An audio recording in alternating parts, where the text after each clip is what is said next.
عزیز دوستو، اس بات پہ خیال کیجیے گا کہ اگر آپ حضرت صلی اللہ علیہ وسلم کی سیرت طیبہ کا مطالعہ کریں اور دنیا کی کسی تاریخ کو بھی اٹھا کے دیکھ لیں تو آپ کے پیدائش سے لے کر آپ کے وصال تک، اور خصوصاً جب آپ منصب رسالت پہ اور منصب نبوت پہ فائز ہوتے ہیں، کسی ایک مخالف دشمن کو یہ جرأت نہ ہوئی کہ وہ آپ کو بددیانت یا کسی ایسے لفظ سے مخاطب کر سکے، بلکہ آپ کے سب سے بڑے مخالفوں نے بھی، آپ کے جانی دشمنوں نے آپ کو صادق اور امین کہا۔ اب آپ دیکھیں کہ مرزا غلام احمد صاحب قادیانی کا دعویٰ ہے کہ ان کا یہ دور جو ہے اور ان کی ذات جو ہے یہ حضرت صلی اللہ علیہ وسلم کی بعثت ثانیہ ہے، اور ان کے جو ماننے والے لوگ ہیں، ان کی جو جماعت ہے وہ حضرت کے صحابہ جیسے لوگ ہیں۔ تو اپنے آپ کو یہ وہی دور اور اپنی ذات کو یہ جمالی رنگ میں حضرت صلی اللہ علیہ وسلم ہی قرار دیتے ہیں، جبکہ حضرت صلی اللہ علیہ وسلم کے، جیسے میں نے کہا کہ دشمنوں اور مخالفوں تک نے آپ کو صادق و امین کہا، تو دیکھتے ہیں کہ مرزا صاحب کے اپنے دور کے اندر بعد میں کسی کو برا بھلا کہہ دینا،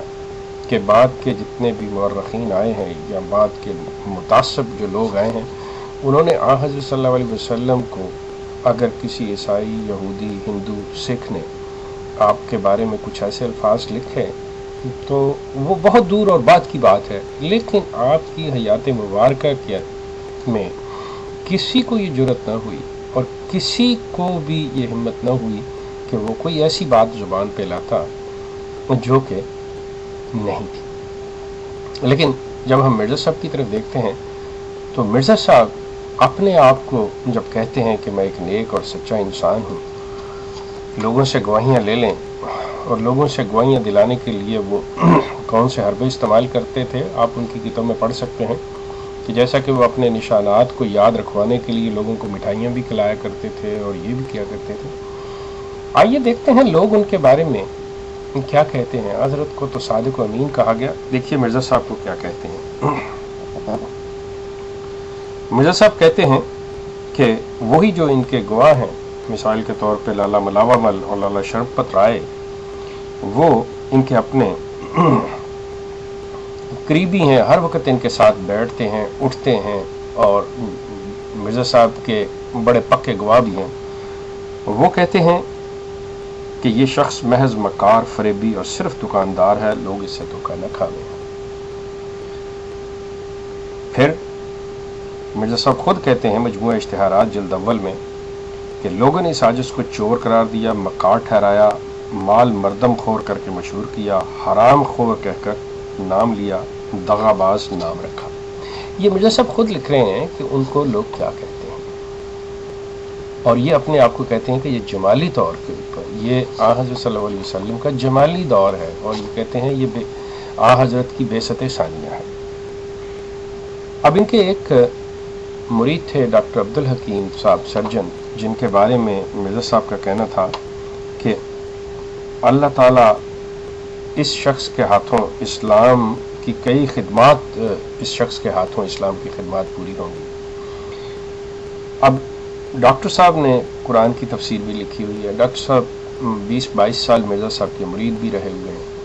اور وہ کیا لکھتے ہیں مرزا صاحب کے بارے میں۔ ڈاکٹر عبدالحکیم لکھتے ہیں، یہ ملفوظات کی جلد 8 میں صفحہ نمبر 427 پہ بھی درج ہے، کہ مرزا صاحب کہتے ہیں کہ ڈاکٹر عبدالحکیم نے سری لفظوں میں مجھ کو ایک حرام خور اور بندہ نفس اور شکم پرور اور لوگوں کا مال فریب سے کھانے والا قرار دیا۔ اسی طرح مرزا صاحب کے ایک پرانے دوست شروع سے، اور جو جماعت میں ہر کتاب میں اور جماعت کے ہر شخص ان کے نام سے واقف ہے، مولوی محمد حسین بٹالوی صاحب، مرزا صاحب لکھتے ہیں کہ مولوی محمد حسین بٹالوی نے میرا نام کذاب، مفسد، دجال، مفتری، مکار، ٹھگ، فاسق، فاجر، خائن رکھا۔ یہ آپ حقیقت الوحی جو جلد 22 ہے روحانی خزائن کی، اس کے صفحہ نمبر 453 پر دیکھ سکتے ہیں۔ حتیٰ کہ مرزا صاحب کے دور میں ہی مرزا صاحب کے ہمعصر سر سید احمد خان مرحوم نے بھی مرزا صاحب کو ٹھگ اور سادھو قرار دیا تھا کہ یہ شخص جو ہے یہ ٹھگ ہے۔ مرزا صاحب کے ملفوظات جلد 10 میں مرزا صاحب فرماتے ہیں کہ امرتسر میں ہمیں پتھر مارے گئے اور ایک پتھر ہمارے لڑکے کی بھی لگا، بعض دوستوں کو جوتیاں بھی لگیں۔ یہ بالکل مطلب وہ جوتیوں والا یہاں پہ ڈاکٹر ارباب رحیم مجھے یاد آ گئے۔ اس کے بعد مرزا صاحب جن کے ساتھ ان کی بڑی بحث وغیرہ ہوا کرتی تھی آریہ لوگوں کے ساتھ، ان کے متعلق یہ آریہ دھرم کے اندر ہی جو روحانی خزائن کی جلد 10 ہے اور صفحہ نمبر 13 پر مرزا صاحب لکھتے ہیں کہ آریہ صاحبوں نے میری نسبت کہا کہ یہ شخص غلط بیان، قدیمی، متعصب اور خبیث النفس ہے۔ یہ مرزا صاحب خود لکھ رہے ہیں کہ لوگوں نے ان کے بارے میں کیا لکھا ہوا۔ اب آگے چلیے، مرزا صاحب کے بارے میں ایک ڈاکٹر ہنری مارٹن کلارک تھے جن کے مرزا صاحب کا ساتھ آپس میں کافی بحث مباحثہ اور مقدمے وغیرہ بھی ہوتے تھے۔ انہوں نے مرزا صاحب کی اپنی کتاب سچائی کا اظہار جو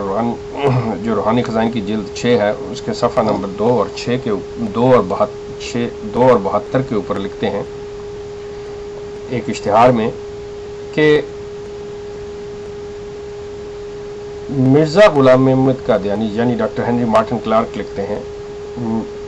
مرزا غلام محمد صاحب قادیانی دین کے چور ہیں، بیماری بڑھاتے ہیں، دجال، کذاب، معلوم، ملحد، دائرہ اسلام سے خارج، کافر بلکہ اکفر، پلید، کھچری، ابلیس کا گمراہ کیا ہوا اور اوروں کا گمراہ کرنے والا، دجال بلکہ دجال اور دین سے کے ذریعے دنیا کمانے والا۔ اب آپ اندازہ کر لیں کہ یہ وہ جمالی دور ہے، یہ وہ دعویٰ ہے اور ایسی شخصیت کے اپنے آپ کو اس کا جمالی رنگ کہہ رہے ہیں جس کے بارے میں قرآن کہتا ہے وَمَا أَرْسَلْنَاكَ رَحْمَةً لِّلْعَالَمِينَ، جس کو پوری دنیا نے ان کے اپنے دور کے مخالفین، دشمنوں نے صادق و امین مانا اور کوئی ایسی بات ثابت نہ کر سکے۔ یہاں خود یہ اپنی قلم سے تحریر کر رہے ہیں کہ لوگ ان کے بارے میں کیا کہتے ہیں اور میرے ساتھ کیا تھے۔ غور کیجئے گا، دیکھیے گا کہ کیا